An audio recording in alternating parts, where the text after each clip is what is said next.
வந்திருந்த தொண்டர்கள் அத்தனை பேரும் சீமான் ஒழிக சீமான் ஒழிக சீமான் ஒழிகன்னு கத்துறான்.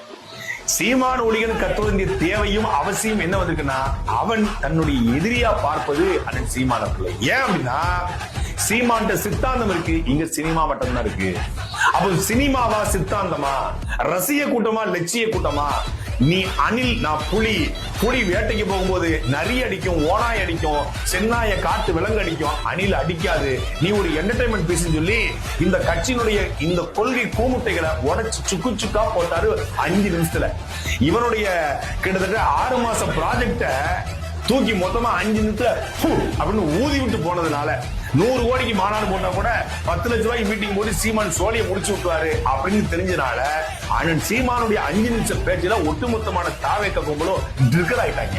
எப்படி இந்த பிக் பாஸ்ல வாசு மகன் ட்ரிகர் ஆனால அதே மாதிரி ட்ரிகர் ஆகி சீமான்